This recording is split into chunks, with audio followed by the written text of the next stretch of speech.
Good morning, Year 11. I hope you're well and having a lovely day. Please could you write the date and the title? The title today is Spring Tri-Weekly 2, Question 3. What you'll do now, I'd like you to write down everything you can remember about Question 3. Pause the video to do this now. Okay, so these are your timings. As you can see, for Question 3, you have 20 minutes and it's worth 12 marks. So this is an overview of Question 3. For this question, you will be analysing a writer's language and structure choices, also considering the effect of these choices on the reader. You need to include short quotations from the text, evidence, accurate subject terminology such as similes, repetition, and alliteration. A top-level answer will contain 4 to 6 quotes, contain at least 4 pieces of subject terminology, 2 language and 2 structure, consider the impact of the language and structure devices on the reader, will use terminology, include one-word analysis referring to word classes, and have a balance between language and structure analysis. So this is all in the reading support sheet that I've attached to class charts. I've amended section 3 on page 3 of that support sheet. So if you have it already in your book, you may want to amend it slightly to reflect the new changes I've made to section 3 on page 3. So just do make sure you have the updated version in your book. As I mentioned, it's worth 12 marks and you spend 20 minutes on it.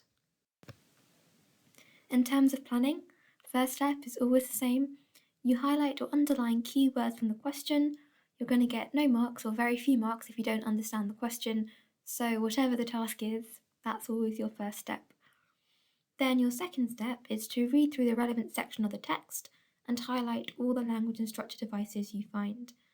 So if you've got it printed out, please do highlight or underline relevant section of the text.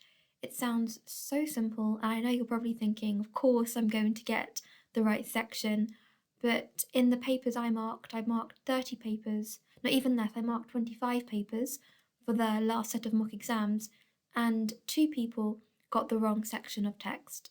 And it was really heartbreaking because they were good answers. They would have definitely got at least half marks if it had been the right section. It wasn't the right section, so they got 0. So it happens. It could happen to you. Make sure you pay attention and you use the right section of text. So your third step is planning an answer based around those language and structure devices. So to do that, you group your ideas together in relation to the question. So you review all the language and structure devices that you've picked out, and you can think about how you can utilize those points to structure an answer. So we've been doing a lot of work about structure, and the key to structure, in my mind anyway, which has always helped me, is using signpost sentences. So think about what do you have to work with, your language and structure points, think of them like the raw materials. And then how can you use those raw materials to build a house? Think about what points are going to form what part of the house. So that's maybe an analogy that will help you. So you're reviewing everything you've picked out and finding the best way to structure your overall answer. And once again, this is in the reading support sheet. So basic structure, if you're aiming for a grade in 4 or 5, you would use appeal. You could use appeal. Signpost sentence using the word of the question. Evidence, this can be seen through the quote. The use of something has the effect of something. This makes the reader feel. I suppose you could maybe get a 6 with this kind of basic approach, but a higher level answer will have these components, but it'll be crafted in a more sophisticated way. They'll generally have a couple of quotes in a paragraph. It will be a more holistic approach, so take everything into account, and it will be intricately woven. So the success criteria will be very apparent throughout. It won't just be, here's a point, here's a quote, here's a language or structure device, here's the impact. That's quite artificial, and it doesn't really show that more sophisticated understanding you need to get into the higher marks. So what I would like you to do is try and structure your answer in a more sophisticated way if you can. If not, you can still get a level 6 potentially using this basic structure. Okay, so that is structure. So now in terms of your timings for today's lesson, I would like you to spend 10 minutes to read and annotate the extract.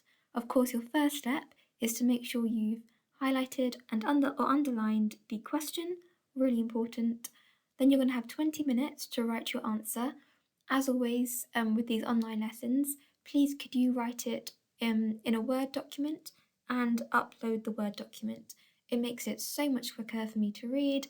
I have to admit, I'm quite reluctant to go back to school for many reasons, but one of which is having to read handwriting again. It's been such a delight to have to be able to read things online, and more like the real world where everything is pretty much typed up nowadays. But for this tri-weekly, you'll be typing it up, and then any remaining time, what I'd like you to do is read the glossary of language and structure terms, which I've attached to class charts. So, as I've said in the past, you don't need to learn every single term from this glossary, but actually about half the terms, there's some basic terms on there that you definitely need to know, and some advanced terms that you may not need to know unless you're going for some of the higher grades. So I'm sure you can work out which ones are more basic, which you'll have definitely heard before, and which are more obscure or advanced.